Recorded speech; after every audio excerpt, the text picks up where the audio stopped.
the world of Hollywood, Bollywood, Tollywood, Nollywood, all these places, is there rampant steroid use?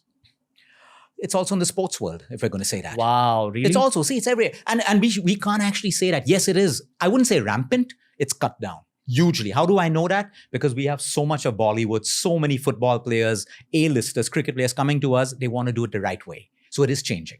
Maybe this was the case a couple of years ago, but people are like, Luke, I don't want to do it this way. I want to do it. We have film producers calling up and saying, Luke, we're sending you these clients. They want to do it the natural way. Can we do this? How long do you think it will take? So there is a change. The bigger problem are the average Joes. Not Bollywood, Hollywood. It's the people who have excessive money who can go and buy these things. Normal people, office-going people. But that's because they're influenced by the culture. Absolutely. Why did you mention sports? Because we have sports people. In between, they want to look good. Because today, you're getting all of your contracts and you're getting all of your social media ads and your ads based on also how you look, right? So they want to maintain bodies right through. And it's an easy way, right? A lot of people today don't want to put in the hard work. That's why there are good players and great players. And then there are mediocre players and players who die out, in 1-2 years. Because it's lacking the discipline, hard work. And it definitely affects your performance positively. As in steroids can Absolutely. Your reaction time, the amount of power you can generate in a shot. That's why it's banned in sports, right? Because you can lose an entire game because of that. You think people get away with it? I don't know. I think it's become much more stricter. But today, at this point in my life, with what's happening in the world, I believe that ethics is at its lowest. People can get away with anything today. The largest organizations, when you look at frauds happening in companies where you would never dream it can happen, what hope is there for, everyone else? It is possible because there are weak links everywhere. Back when we used to just create fitness videos, I knew that the audience wanted to know a lot more about Bollywood steroid use. And a lot of other fitness YouTubers are also making videos around that. When I actually got into reading about steroid usage, what I figured is there's a technique to do it. Absolutely. And you can do it and still in the long term remain healthy if you follow that technique. Absolutely. I have a couple of questions for you. One, let's just shed some light on this correct technique of using steroids. Because in some cases, it can even boost your health. Correct. Which is strange to say, but there's science behind this. No, it can. I mean, let's go into the medical world. You'll use a steroid to actually help you relieve a pain.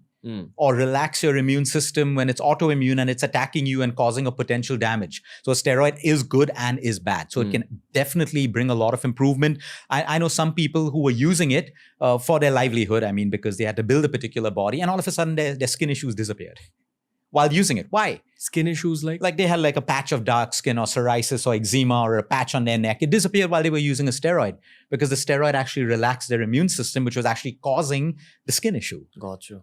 So see, there's a right way. There are right people. There are sports nutritionists and physiologists who are trained on tapering it off. A steroid has to be tapered off. It has to be gradually, built into your system. You have to do your ECGs, your 2D echoes to check, how it's suiting you. It has to be in relation to how much of weight you're lifting. So there is a science behind it. And that's why they can come out of it the safe way. Yeah. And then there's a break system for them to clean out their systems and stuff like that. So that's how it is. Again, I'm oversimplifying a very complex topic, which we actually covered in a video. We'll link that below. It was the whole steroid angle in terms of how do you do this, what's it called? Post-something therapy, post-steroid therapy. Yeah, that's your tapering off. When you finish, how you're flushing out your system. Yeah, so the whole flush out. So we'd made a detailed video on it. Long story short, when you put a steroid inside your body, and please correct me if I'm wrong, Luke, you're the expert here. When you put a steroid inside your body, it's also kind of creating a bit of a load on different organs of your body, including your scalp, including your hairline, etc. You need to take medicines that will balance out those bad effects while you're on steroids or while you're coming off. So that's the kind of medical side of steroids. Then there's whole nutrition side where it basically, what it does in your digestive system is that it gives you an ability to increase your protein absorption. Yes, it does. So you can probably say if in a non-steroided body, in a natural body, maybe you're capable of absorbing 200 grams of protein, which is still a huge amount of protein. With steroid use, suddenly you can absorb 400 grams, which is double. So obviously your muscles are kind of getting more fuel. Third, your muscle recovery is much faster. And four, normally when we're training people, when we're putting them through weight training, we stop our workouts at maybe 1 hour, maybe 1.5 hours sometimes. Because post that 1.5 hour mark, cortisol levels spike up in your bloodstream, which is your stress hormone. Yeah. And it actually does more damage to your process of gaining muscle than, the Correct. effort you put in to gain the muscle. But once you're on a steroid cycle, I believe it kind of alters your cortisol levels in such a way that you can take your workout to 2.5, 3 hours easy. Yeah. And therefore, you're putting in more load in the gym. Yeah. You're fueling it with more protein, and you're medically balancing your body out. Right. So is this like a raw kind of... Yeah, see, it is indirectly. Okay. Like, see, if you and I are not taking steroids, which we don't, our body's producing steroids in its own way. That's how people realize you can pharmaceutically make a steroid, because it's in the body. We have receptors, right? Now, the moment I start taking external steroid, there is a burden, because my kidneys have to work better. My liver, my heart, your heart rate goes up when you take steroids, which is why you need to do an ECG, you need to do a 2D echo. So I have clients, obviously because of my clientele, who do it, but they're doing it the right way. So while they're on a steroid, my job is to look after the side effects, make sure they're prepared to take it. They've gone through all their tests, help them in the flushing process so they don't lose their hair. A lot of people today, you'll see young people pumped up with blotches of, missing hair. Okay, because like you said, the hairline. But while they're on it, we're calculating the amount of biotin that we need to give them, which is needed for hair. So every medicine, so that's what we do. Integrative medicine is, you need chemo, take it. But we need to balance the side effects. While chemo's flushing out A vitamins and B vitamins and whatever, and class A proteins, we need to be putting it back in your system so that the chemo is only for your cancer and it's not destroying you in any other way. So it's the same thing with steroids. It's managing the side effects with nutrition, lifestyle, and sometimes certain medications as well have to work with steroids. Yeah, I kind of feel bad for the acting world sometimes. And this is both, I'm not just talking about India, I'm talking about the world. Yeah. We know that top international movie stars are definitely on some sort of cycle. I think if you gym enough, you get to know who's using it versus who's not. Yeah.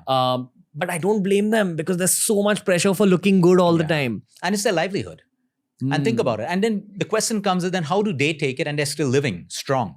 Their mindsets also are very powerful. They know that I need to do this. And see, whatever you put intention with, Ranveer, it works for you positively. I am a firm believer of the power of the mind. So I'm putting an intention. I need this body because my job is entertainment. I want to run this script and create this movie. I'm not doing it with the intention that, I want to pick up girls. I want to pick up guys. My self-worth is so low, so I need to look big. That's wrong intention. And the people getting hurt with steroids and all of this stuff are the people with low self-worth and the wrong intention. You mean the everyday Joe who's probably just doing a corporate job but wants to go through steroids because to they look believe hot. that I need to have a body like this to attract a girl, or a girl believes I need to be skinny thin for guys to love me. I'm giving you examples, both sides. But that thought comes from a space of low self-worth. My intention is, once in my life, I want to look good. I want to feel how it is. Right intention. That's it. One life. Try it. But the point is, when your intention is misplaced, that's when, again, disharmony, discomfort, disease. It comes down to intention. What do you have to say to college kids who are thinking about going on a cycle? See, definitely no. Absolutely not. Unless you're a college kid who's moving into now, 16, 17-year-old bodybuilding and stuff. Even then, you can't do it, because for bodybuilding, you're not allowed to use these things anymore. My point is, why? If we had to do statistics, I can bet on this. We've not done the research, but tomorrow if we had to fund a research project that are the biggest, fittest bodies, okay, the ones who are in happy marriages, happy relationships, having the best sex and having the best girls, the answer will be no, but it's a perception. Every college-going kid thinks, the girl thinks I need to be this way to get love. The guy thinks I need to have this body to get love. It's true. It's absolutely false. It's a perception. It's a perception. And then when you see a really obese guy with a beautiful girl, what's the perception? Oh, he has a lot of money. No. When you actually speak, because I have clients like that. And the point is, he's got a heart that no other of the fittest guys had. I feel loved. I feel cared. Great. Doesn't matter how he looks. Evolved woman, evolved man. So these are perceptions that if you put the numbers, it's impossible. But otherwise, tell me, every second body on Instagram, six-pack abs, beautiful figure, they should be having the best looking partners in the world. They should be the happiest people. They should be like having tons of people who want to marry them. But why doesn't that happen? Because it's not about that. The psyche of a man and a woman, a girl and a boy is not based on that. That's what the movies are made us believe, songs and society. It isn't that way. Absolutely far from it. If you sit down a girl and actually ask her what she wants, you'll find a wannabe girl who will tell you everything that society wants to, that she's observed from society, or you'll find a wannabe guy who will speak from the basis of being a puppet. But if you sit down with a girl and a guy and you truly ask them what they want in a boy or a girl or a man and a woman, you'll be surprised at what you hear. Surprised. Now that has to be education that goes out to kids.